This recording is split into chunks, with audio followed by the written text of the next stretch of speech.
الحمد لله رب العالمين والصلاة والسلام على سيد المرسلين أما بعد فأعوذ بالله من الشيطان الرجيم بسم الله الرحمن الرحيم الصلاة والسلام عليك يا رسول الله وعلى آلك وأصحابك يا حبيب الله الصلاة والسلام عليك يا نبي الله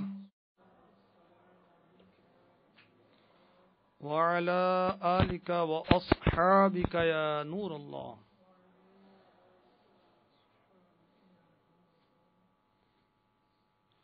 نويت سنة الاعتكاف.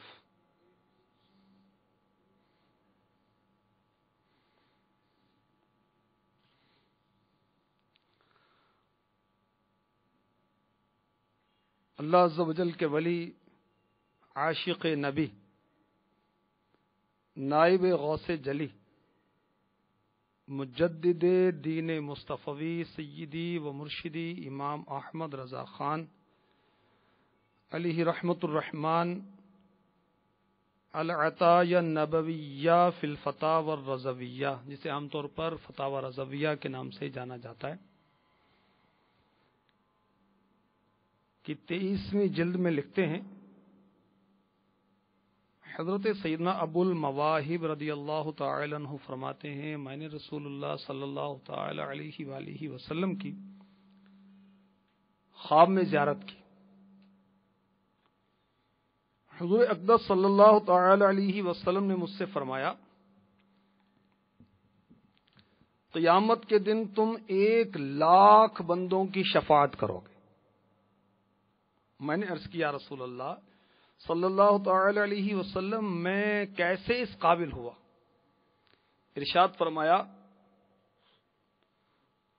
تم مجھ پر جو درود پڑھتے ہو اس کا ثواب مجھے دے ڈالتے ہو، یہ شان اس نیک اور اعلی عمل کا نتیجہ ہے. صلو علی الحبیب صلی اللہ تعالی علی محمد. تمنا ہے فرمائیے روز محشر، تمنا ہے فرمائیے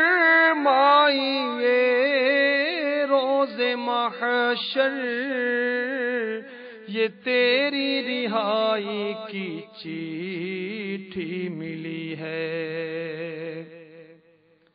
شفاعت کرے عشر میں جو رضا کی،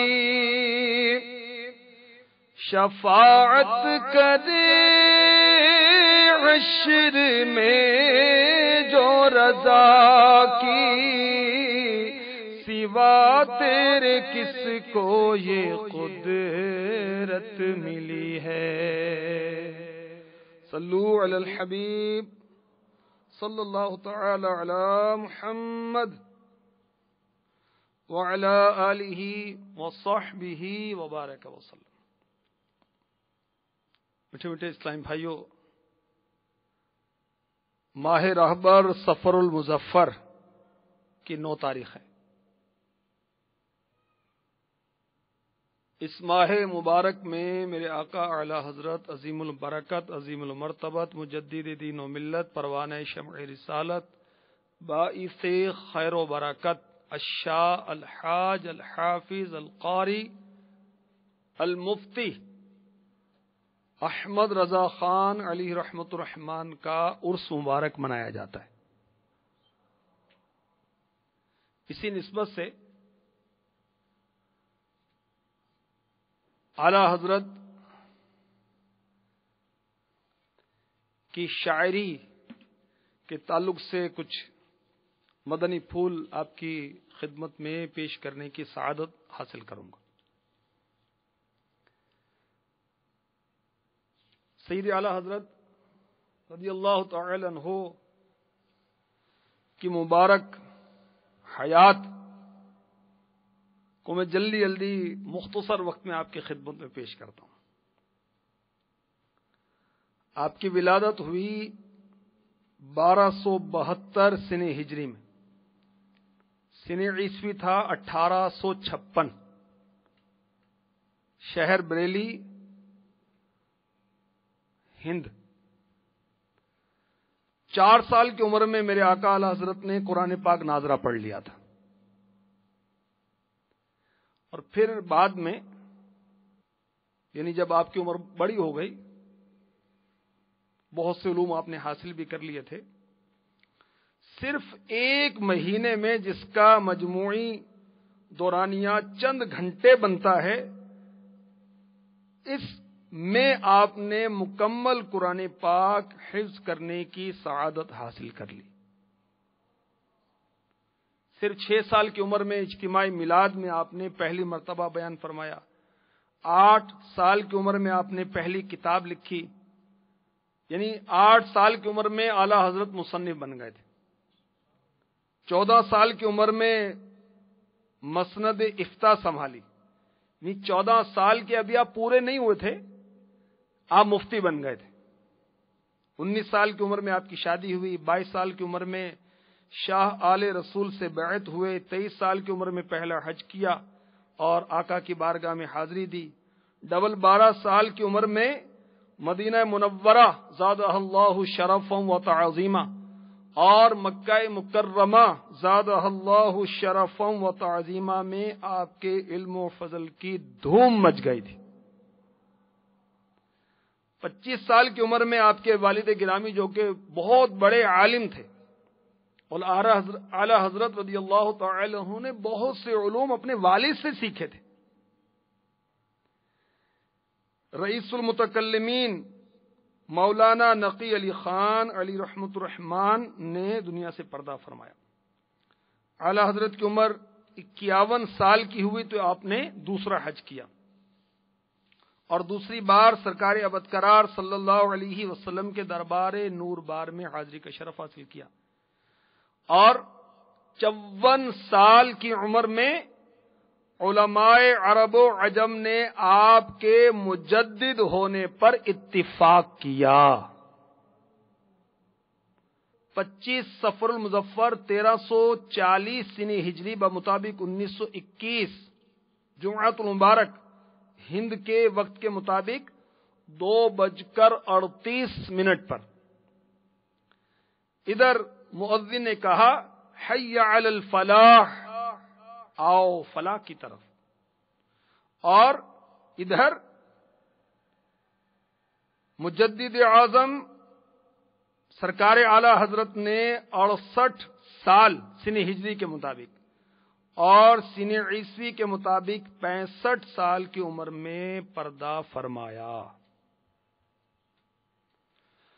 فیض جاری ہی رہے گا حشر تک تیرا شاہ، کام ہے وہ کر دکھایا اے امام احمد رضا، دین کا ڈنکا بجایا اے امام احمد رضا، ہے بدرگاہ خدا عطار عاجز کی دعا، تجھ پہ ہو رحمت کا سایہ اے امام احمد رضا، آمین۔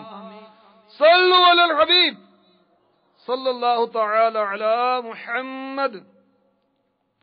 بیٹے بیٹے اسلام بھائیو، آج اعلی حضرت کی شاعری کے تعلق سے کچھ سننے کی سعادت حاصل کریں گے، مگر یہ یاد رہے کہ میرے آقا اعلی حضرت صرف نعت گو شاعر ہی نہیں تھے، بہت بڑے عالم باعمل بلکہ علامہ تھے۔ علامہ کا مطلب بہت بڑا عالم۔ آپ محدث تھے، مفسر تھے، حافظ قرآن تھے، مفتی تھے، با کرامت ولی اللہ تھے۔ آپ کا تعارف اور آپ کی کرامات پڑھنا چاہیں تو میرے شیخ طریقت جو کہ اعلی حضرت کے عاشق ہیں، ان کا رسالہ ہے تذکرہ امام احمد رضا اور بریلی سے مدینہ، اس کا مطالعہ کیجیے۔ سیدی اعلی حضرت رضی اللہ تعالی عنہ کی شاعری یہ مشتمل تھی حمد پر، مناجات پر، نعت پر، صحابہ کرام علیہم رضوان کی منقبت پر، اہل بیت اطہار کی منقبت پر، اولیاء عظام کی منقبت پر، بالخصوص غوث اعظم علی رحمت اللہ الاکرم سے تو آپ کو بہت محبت تھی، اور غوث پاک کی بہت پیاری پیاری منقبتیں آپ نے لکھی۔ آئیے یہ بھی سن لیجئے کہ شعر و شاعری کا شرعی حکم کیا ہے۔ میں آپ کو سورۃ الشعراء کی آیات ترجمہ اور تفسیر خزائن العرفان سے پیش کرتا ہوں۔ اس سے آپ کو معلوم ہوگا کہ شعر و شاعری کا قرآن و حدیث میں کیا بیان ہے اور اس کا کیا حکم ہے انشاءاللہ عز و جل۔ اعوذ باللہ من الشیطان الرجیم، بسم اللہ الرحمن الرحیم، والشعراء يتبعهم الغاوون،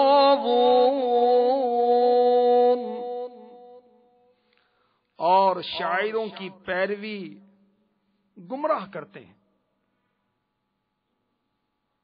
تفسیر خزائن العرفان۔ ان کے اشعار میں کہ ان کو پڑھتے ہیں، رواج دیتے ہیں، باوجود یہ کہ وہ اشعار کذب و باطل ہوتے ہیں۔ شان نزول، یہ آیت شعراء کفار کے حق میں نازل ہوئی جو سید عالم صلی اللہ تعالی علیہ وسلم کی ہجو میں شعر کہتے تھے، گستاخی کرتے تھے، اور کہتے تھے جیسا محمد صلی اللہ تعالی علیہ وسلم کہتے ہیں ایسا ہم بھی کہہ لیتے ہیں، اور ان کی قوم کے گمراہ لوگ ان سے ان اشعار کو نقل کرتے تھے۔ ان لوگوں کی آیت میں مذمت فرمائی گئی۔ مزید ارشاد ہوتا ہے، أَلَمْ تَرَ أَنَّهُمْ فِي كُلِّ وَادٍ يَهِيمُونَ، کیا تم نے نہ دیکھا کہ وہ ہر نالے میں سرگرداں پھرتے ہیں۔ تفسیر، اور ہر طرح کی جھوٹی باتیں بناتے ہیں، اور ہر لغو و باطل میں سخن آرائی کرتے ہیں، جھوٹی مدح کرتے ہیں، جھوٹی ہجو کرتے ہیں۔ اگلی آیت میں ارشاد ہوتا ہے، وَأَنَّهُمْ يَقُولُونَ مَا لَا يَفْعَلُونَ، اور وہ کہتے ہیں جو نہیں کرتے۔ تفسیر، بخاری و مسلم کی حدیث میں ہے اگر کسی کا جسم پیپ سے بھر جائے تو یہ اس کے لیے اس سے بہتر ہے کہ شعر سے پر ہو۔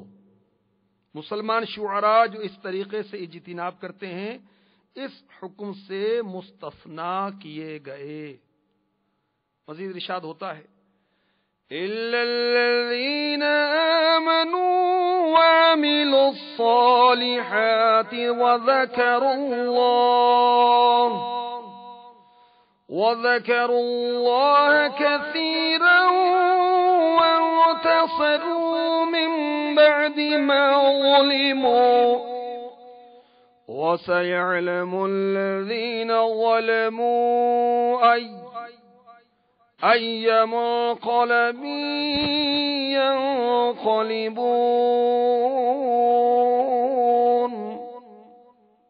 مگر وہ جو ایمان لائے اور اچھے کام کیے۔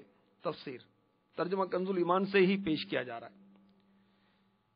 اس میں شعراء اسلام کا استثناء فرمایا گیا، وہ حضور سید عالم صلی اللہ علیہ وسلم کی نعت لکھتے ہیں، اللہ تعالی کی حمد لکھتے ہیں، پند و نصائح لکھتے ہیں، اس پر اجر و ثواب پاتے ہیں۔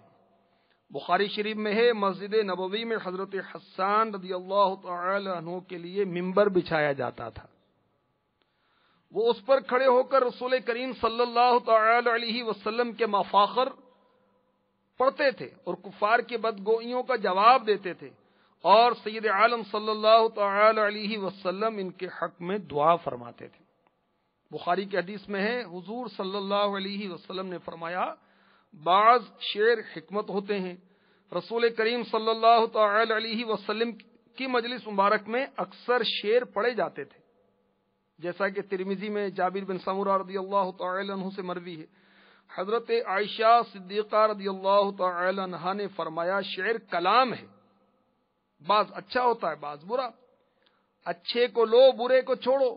شعبی نے کہا حضرت ابو بکر صدیق رضی اللہ تعالی عنہ شعر کہتے تھے، حضرت علی رضی اللہ تعالی عنہ ان سب سے زیادہ شعر فرمانے والے تھے رضی اللہ تعالی عنہم۔ ترجمہ: اور بکثرت اللہ کی یاد کی۔ تفسیر: اور شعر ان کے لیے ذکر الہی سے غفلت کا سبب نہ ہو سکا، بلکہ ان لوگوں نے جب شعر کہا بھی تو اللہ تعالیٰ کی حمد و ثنا اور اس کی توحید اور رسول کریم صلی اللہ تعالی علیہ وسلم کی نعت اور اصحاب کرام و صلحاء امت کی مدح اور حکمت و موعظت اور زہد و ادب میں۔ ترجمہ: اور بدلہ لیا۔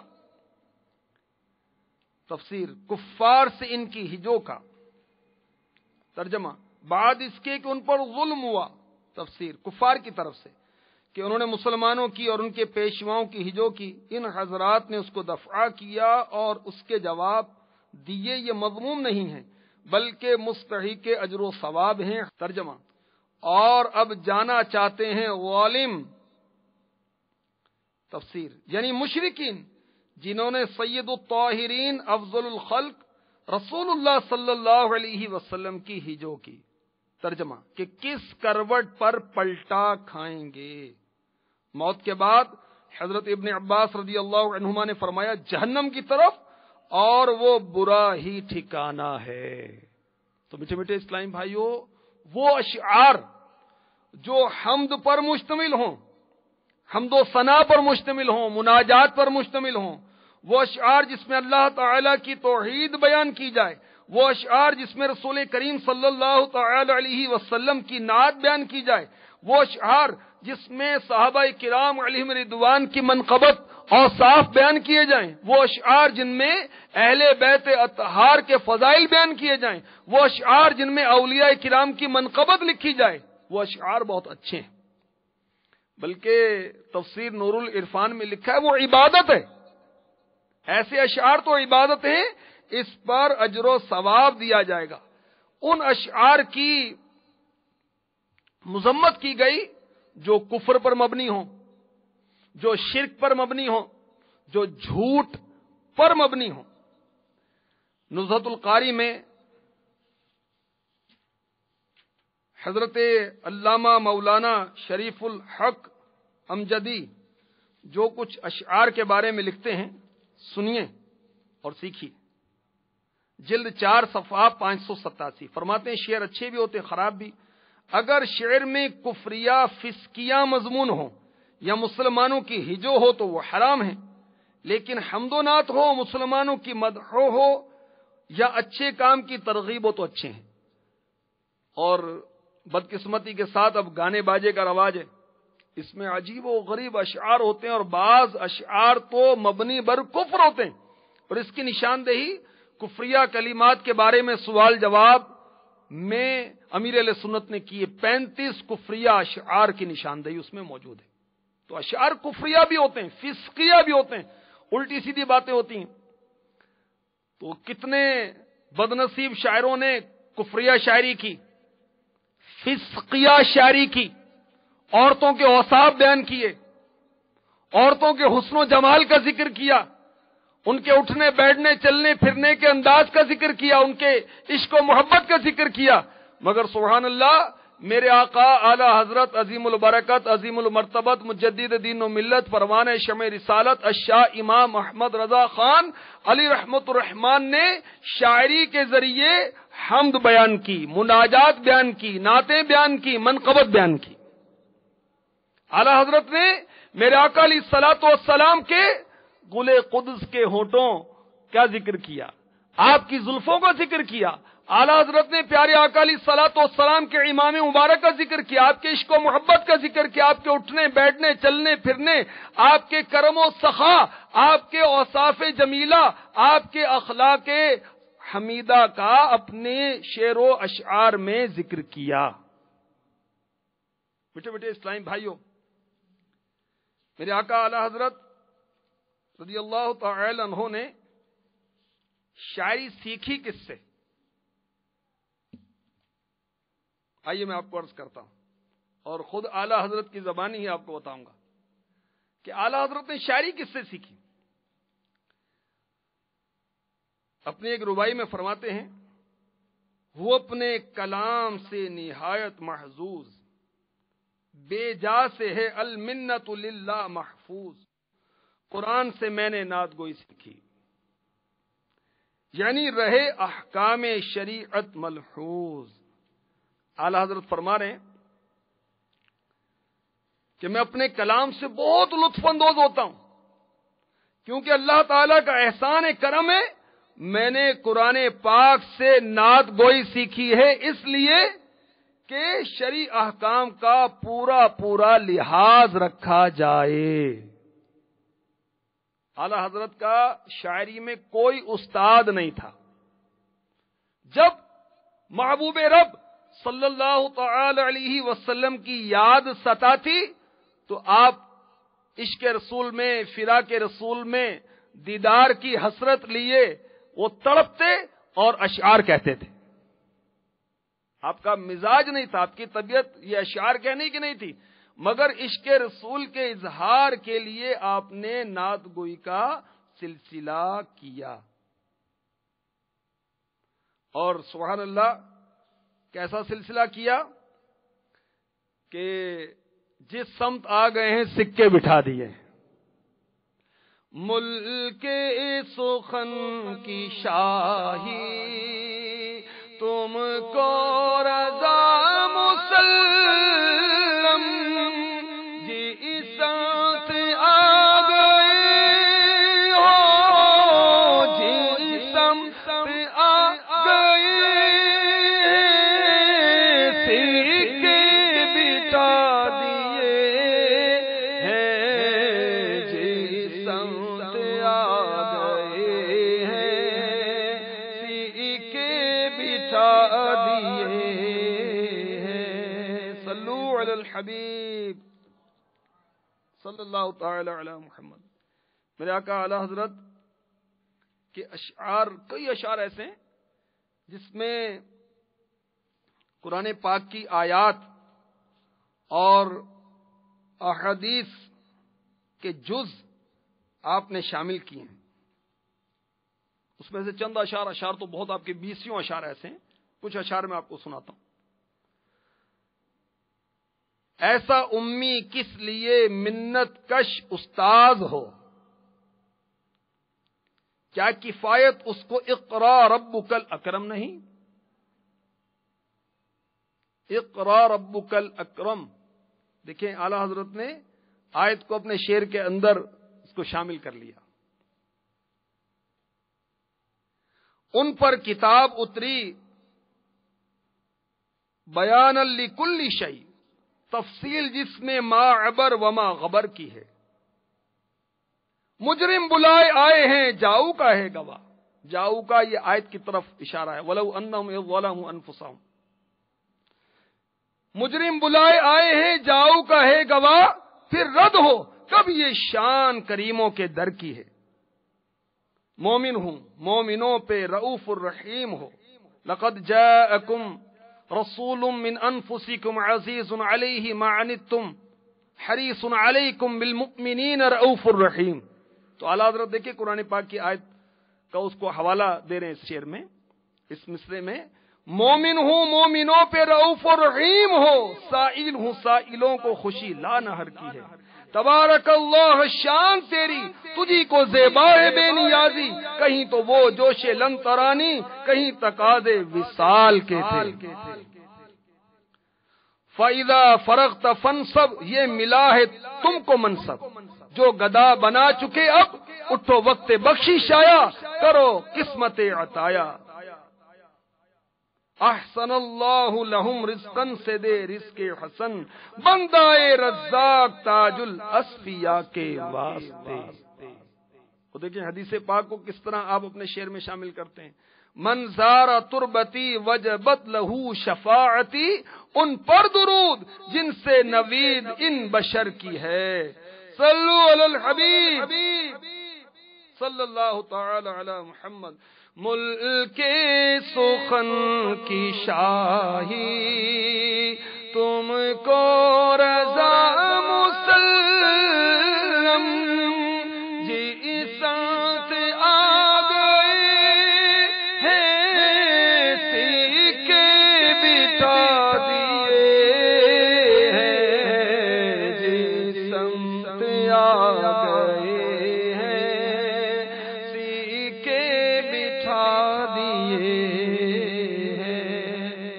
صلو علی الحبیب صلی اللہ تعالی علی محمد وعلی آلہ وصحبہ وبارک وسلم. بیٹے بیٹے اسلام بھائیوں، اعلی حضرت کے نعتیہ دیوان کا نام ہے حدائق بخشش. کیا نام ہے؟ حدائق بخشش. دوہرا لیجیے، آپ کو یاد ہو جائے گا. کیا نام ہے؟ حدائق بخشش. حدائق بخشش کا مطلب کیا ہے؟ بخشش کے باغات. اعلی حضرت رضی اللہ تعالی عنہ کے نعتیہ دیوان کا نام بھی قرآن سے ماخوذ ہے. جی ہاں، آئیے میں آپ کو وہ 2 آیتیں سناتا ہوں جس میں حدائق لفظ کا بیان ہوا ہے. چنانچہ پارہ 30 سورہ نبا آیت 32 ارشاد ہوتا ہے، حدائق وأعنابا. ترجمہ کنز الایمان، باغ ہیں اور انگور. پارہ 30 سورہ عبس آیت 30. وحدائق غلبا. ترجمہ کنز الایمان، اور گھنے باغیچے. اعلی حضرت کا نعتیہ دیوان کا نام حدائق بخشش، یہ بھی قرآن پاک سے اخذ کیا گیا ہے. سبحان اللہ. اور اعلی حضرت رضی اللہ تعالی عنہ سے محبت کی بنا پر، عشق کی بنا پر، امیر اہل سنت نے اپنے نعتیہ دیوان کا نام رکھا ہے وسائل بخشش. مماثلت ہے نا اس میں، حدائق بخشش، بخشش کے باغات، اور یہاں ہے وسائل بخشش، بخشش کے وسیلے. تو نعت خوانی جو کرے گا صحیح عقیدے کے ساتھ، اخلاص کے ساتھ، پیارے آقا علیہ الصلوۃ والسلام کی تعریف و ثنا کرے گا اخلاص کے ساتھ، انشاءاللہ اس سے بخشش کے باغات عطا ہوں گے. انشاءاللہ یہ نعت خوانی جو اخلاص کے ساتھ کی گئی اس کے لیے بخشش کا وسیلہ بنے گی. اور امیر اہل سنت کو اعلی حضرت سے کتنی محبت ہے، اور آپ کے مجموعہ نعت، آپ کے دیوان سے، مجموعہ کلام سے، حدائق بخشش سے کتنی محبت ہے کہ اس کا وسیلہ اللہ کے بارگاہ میں پیش کر کے آپ بخشش کی دعا کرتے ہیں. سنیے، یا رب رے حدائق بخشش. آئیے ہم بھی دعا کرتے ہیں، آپ بھی ہاتھ اٹھا لیجیے. یا رب رے حدائق بخشش، بخش عطاری کو بلا پرسش، بخش عطاری کو بلا پرسش. خلد میں کہتا کہتا جائے گا، خلد میں کہتا کہتا جائے گا. وہاں کیا بات اعلی حضرت کی، وہاں کیا بات اعلی حضرت کی. صلو علی الحبیب صلی اللہ تعالی علی محمد وعلی آلہ وصحبہ وبارک وسلم. مجھے مجھے اسلام بھائیوں، یہ یاد رکھیے کہ اعلی حضرت نے شاعری کو بطور پیشہ نہیں اپنایا. وہ پیشہ ور پروفیشنل شاعر بھی ہوتے ہیں، وہ مشاعروں میں کلام بھی پڑھتے ہیں اور پھر داد وصول کرتے ہیں یوں کر کے، اور داد نہ دی جائے ناراض بھی ہو جاتے ہیں، بگڑ بھی جاتے ہیں۔ اعلیٰ حضرت سبحان اللہ، آپ کی شاعری تو آپ کے دلی جذبات کی ترجمانی تھی۔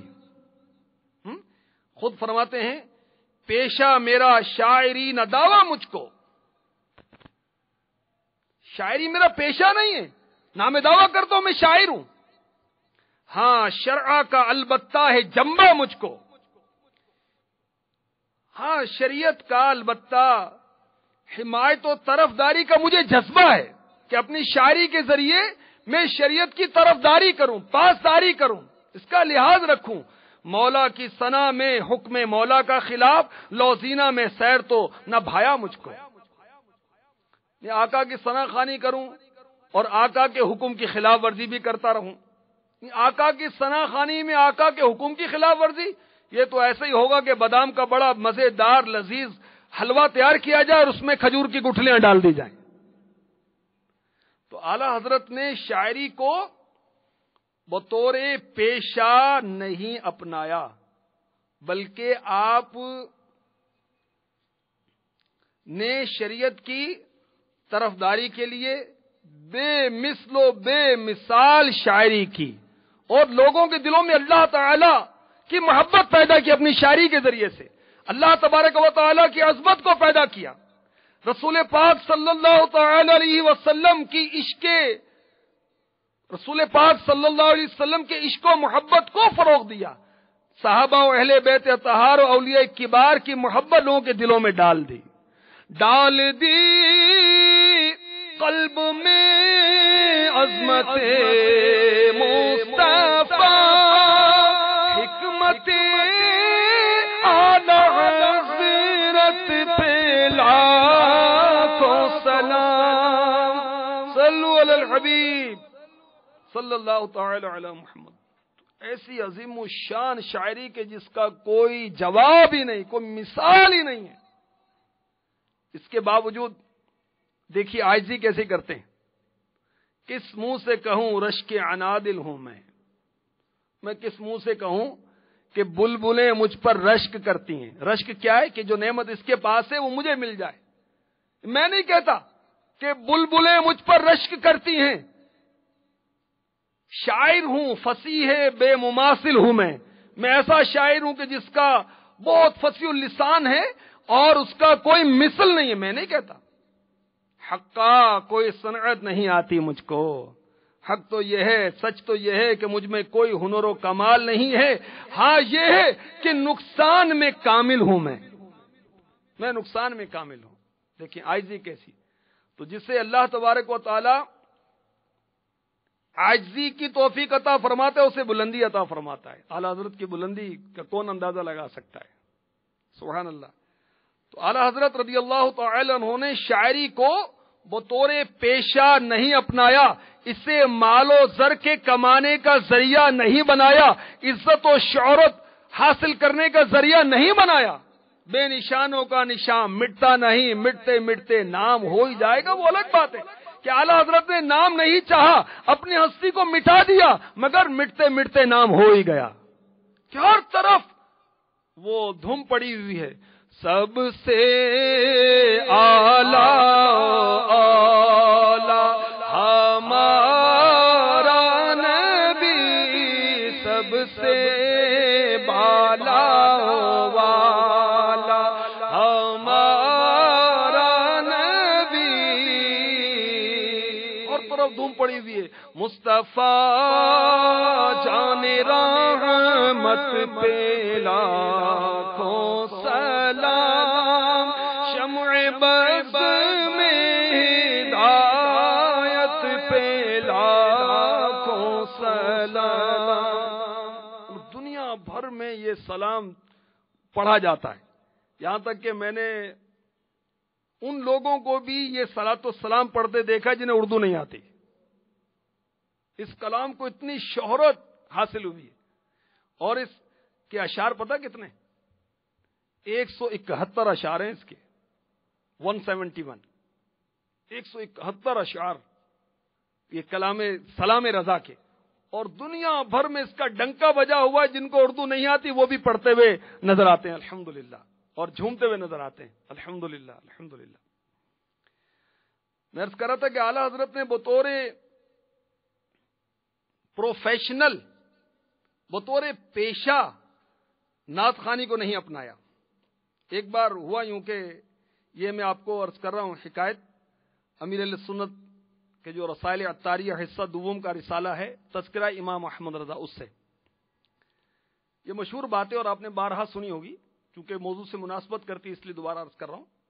کئی بار عرض کی گئی ہے, سنتے رہیں گے انشاءاللہ. صالحین کا ذکر کرتے رہیں گے, رحمت سے دامن بھرتے رہیں گے انشاءاللہ عز و جل. ایک مرتبہ ریاست نان پارا, یہ ہند کا ضلع بہرائچ یو پی ہے, اتر پردیش.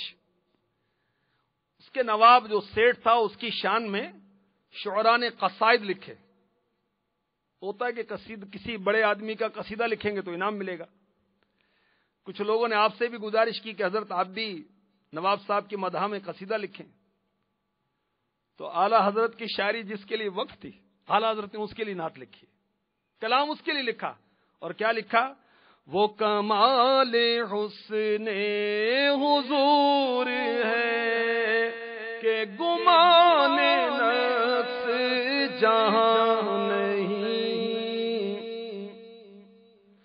وہ کمال حسن حضور ہے کہ گمان نفس جہاں نہیں.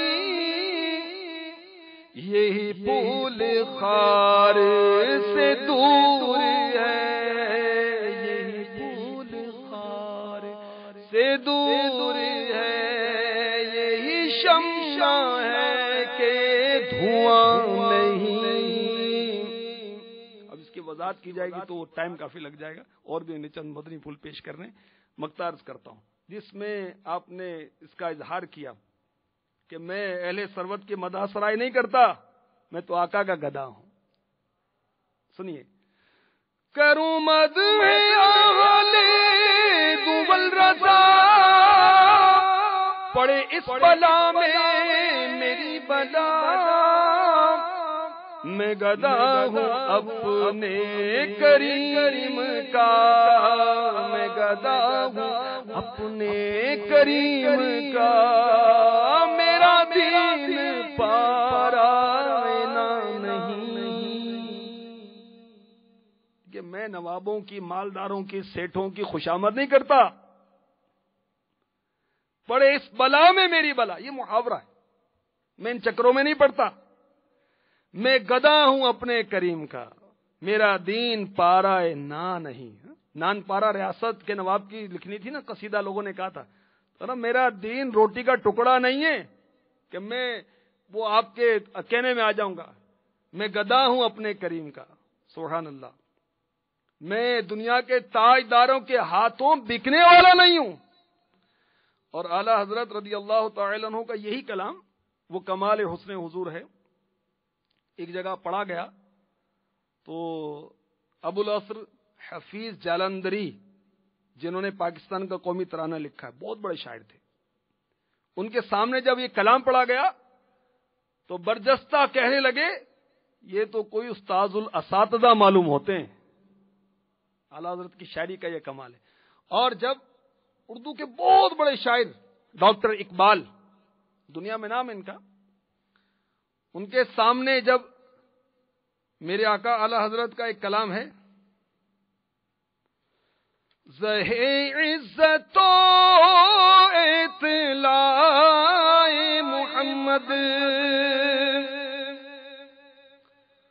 زہے عزت و اطلاع محمد, کہ ہے عرش حق زیر پائے محمد, کہ ہے عرش حق زیر پائے محمد. رضا پل سے اب وجد کرتے گزریے, رضا پل سے اب وجد کرتے گزریے کہ ہے رب سلم صدائے محمد صلی اللہ علیہ وسلم. تو ضیاء کوٹ میں جلسہ ہو رہا تھا کوئی، اور صدارت ڈاکٹر اقبال کر رہے تھے. کسی نعت خواہ نے یہی کلام پڑھا، زہ عزت و اطلاع محمد صلی اللہ تعالی علیہ وسلم. اعلیٰ حضرت کا یہ کلام پڑھا تو ڈاکٹر اقبال وہ وجد میں آ گئے، اور فی البدی انہوں نے 2 اشعار پڑھے. ان کے اشعار بھی سنیے.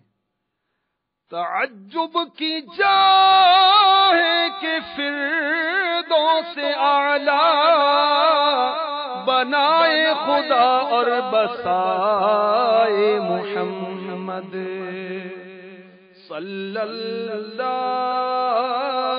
علیہ وسلم.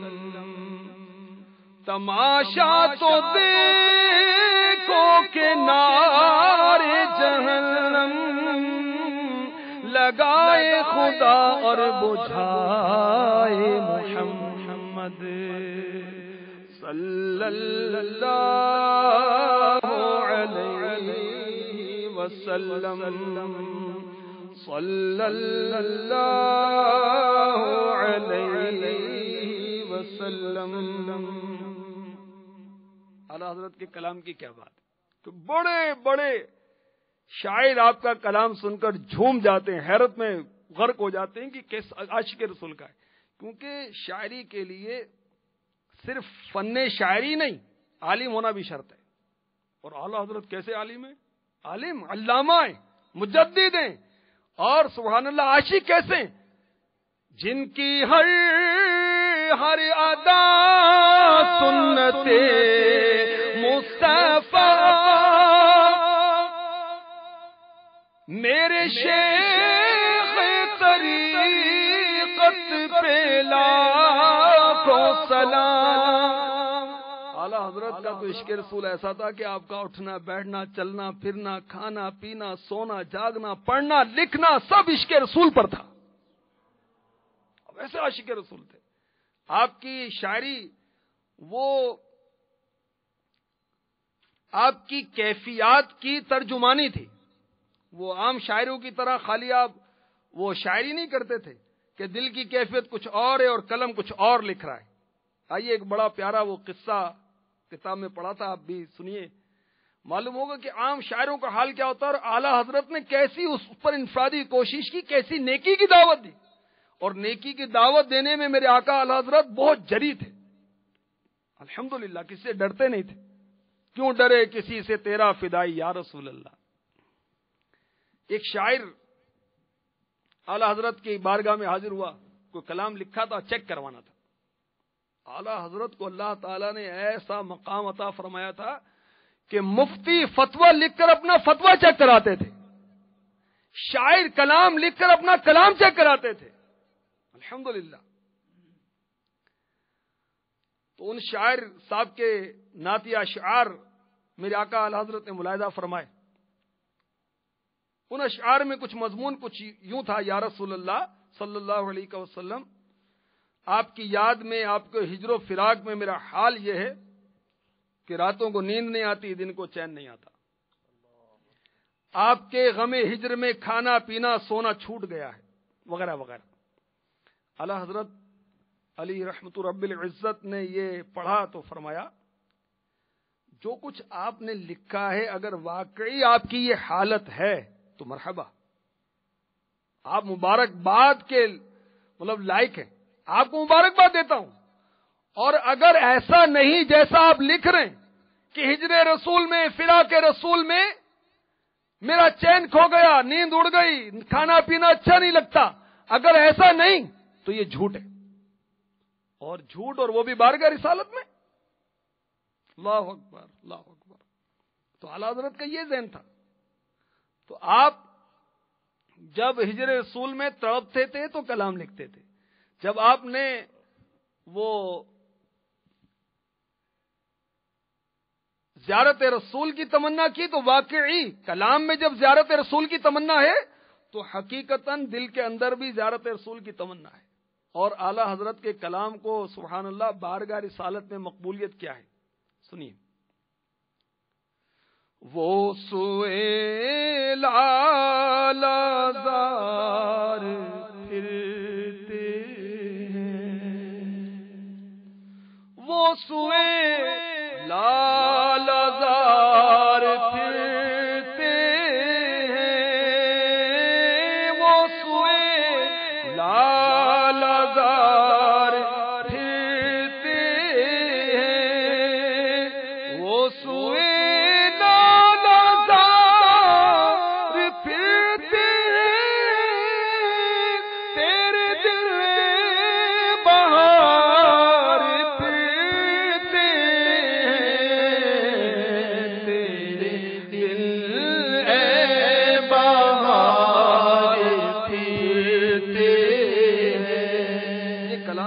کب لکھا اور کس کیفیت میں لکھا اور اس کلام لکھنے کے بعد کیا ہوا سنیے اور ایمان تازہ کیجیے اور اندازہ لگائیے کہ اعلیٰ حضرت کا کلام بارگاہ رسالت میں کتنا مقبول ہے.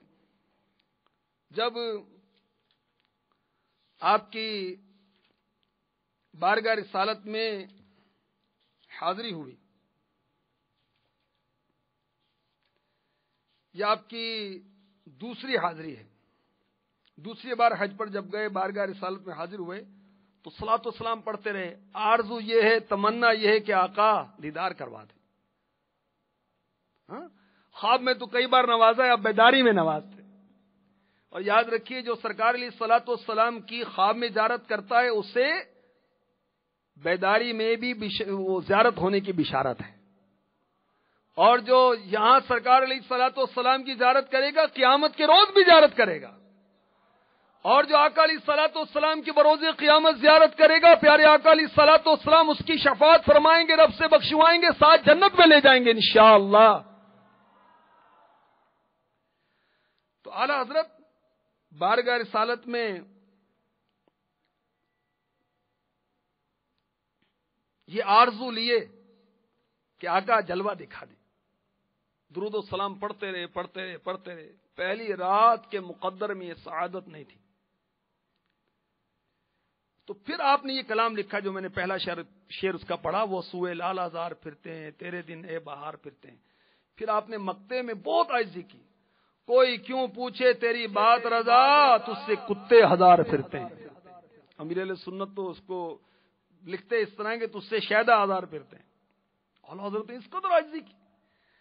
جب یہ نعتیہ کلام، یہ نعتیہ غزل بارگاہ رسالت میں پیش کی تو اعلیٰ حضرت کے کلام کی بارگاہ رسالت میں مقبولیت دیکھیے کہ اللہ کے محبوب علیہ الصلوۃ والسلام نے رخ روشن سے نقاب اٹھا دیا اور چشمان سر سے بیداری کی حالت میں میرے آقا اعلیٰ حضرت نے شہنشاہ نبوت تاجدار رسالت صلی اللہ تعالی علیہ وسلم کی زیارت کی. سبحان اللہ. قربان جائی ان آنکھوں پر جنہیں بیداری میں آقا کا دیدار ہوا صلی اللہ تعالی علیہ وسلم. قربان جائی اس اعلیٰ حضرت کی شاعری پر کہ جو تڑپ کر کلام لکھتے ہیں آقا کی رحمت جھوم کر ایسی برستی ہے کہ دیدار کروا دیتے ہیں.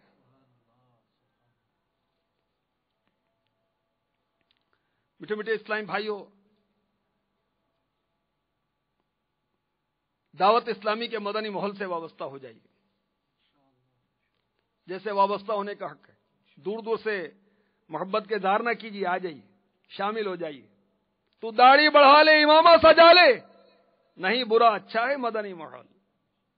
تو دور دور سے پیار نہ کیجیے، آ جائیے، معلم بن جائیے، مبلغ بن جائیے، علاقہ دورہ کیجیے، قافلوں میں سفر کیجیے، تربیتی کورس کیجیے، سنتیں سیکھیے، سکھائیے، قرآن پاک درست کیجیے، قرآن پاک سکھائیے.